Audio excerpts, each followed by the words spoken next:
Perhatikan gambar berikut.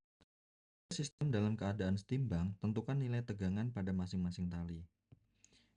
Pertama, kita tulis dulu ya. Jadi di sini nanti kita anggap aja ada tali T1. Lalu di sini ada di sini T2 aja deh. T2, ini T1. Nah, di sini nanti ini ada T3. Oke. Nah, selanjutnya karena benda ini bermassa, maka pasti memiliki gaya berat yang arahnya ke bawah. Nilainya W itu kan M dikalikan dengan G, maka nilai W-nya sama dengan 10 kali 10 sama dengan 100 Newton. Gitu. Oke, pertama kita tinjau dulu dari benda ya, kita tinjau dulu dari bendanya. Kalau kita tinjau dari benda ya, yang kotak itu, maka benda ini nanti sigma Fj itu harus sama dengan 0. Artinya yang ke atas harus sama dengan yang ke bawah, gitu ya.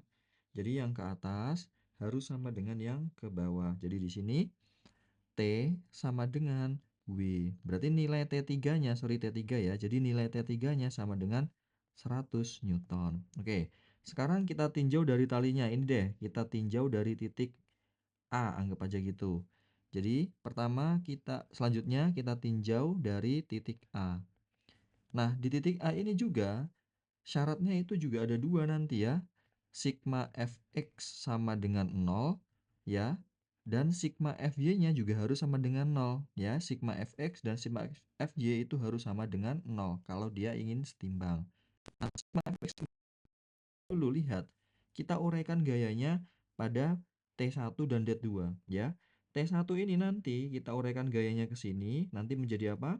Kita anggap T1X sudut di sini pasti sama dengan sudut di sini nih. Ini juga 30 Newton, 30 derajat. Jadi T1 dikalikan dengan cos 30 derajat karena posisinya di samping sudut 30 derajat. Nah, nanti yang ke atas juga ada nih. Yang ke atas nanti ada T1 sin 30 derajat ya. Karena posisinya di depan sudut 30 derajat. Oke, begitu juga untuk yang T2. T2 ini kita uraikan ke sumbu X menjadi T2 cos apa sin. Lihat, sudut 60 derajat di sini sama dengan sudut 60 derajat di sini, gitu ya. Jadi T2 dikalikan dengan cos 60 derajat. Begitu juga yang ke sumbu Y atau yang ke atas, nanti di sini ada T2 sin 60 derajat, gitu. Nah, selanjutnya bagaimana? Kita lihat, kita tinjau di sumbu X-nya ya. Sigma Fx sama dengan 0. Artinya yang ke kanan dan ke kiri itu harus sama.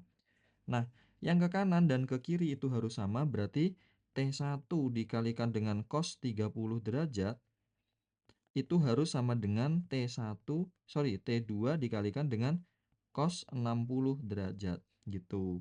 Nah, berarti di sini T1 dikalikan dengan akar 3/2 sama dengan T2 dikalikan dengan 1/2. Kita coret, maka nanti T1 akar 3 itu sama dengan T2. Kita dapat persamaan yang pertama. Biarkan dulu. Selanjutnya, setelah sigma Fx sama dengan 0, berarti kita mencari sigma Fy sama dengan 0. Yang ke atas harus sama dengan yang ke bawah. Yang ke atas itu ada T1 sin 30 derajat dan ada T2 sin 60 derajat ya. Jadi total yang ke atas harus sama dengan total yang ke bawah.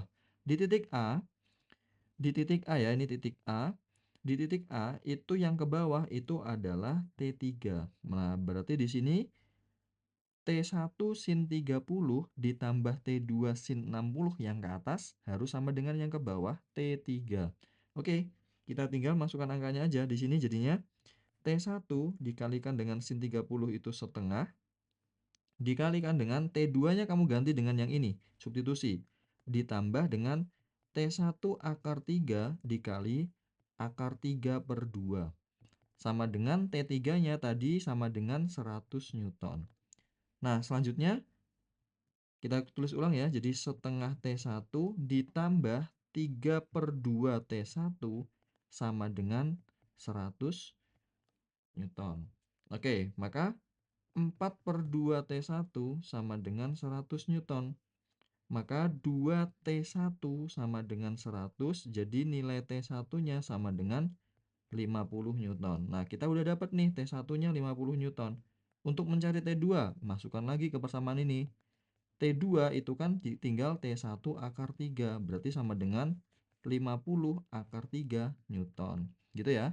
Jadi syarat dari keseimbangan itu harus sigma Fx sama dengan 0 dan sigma Fy sama dengan 0.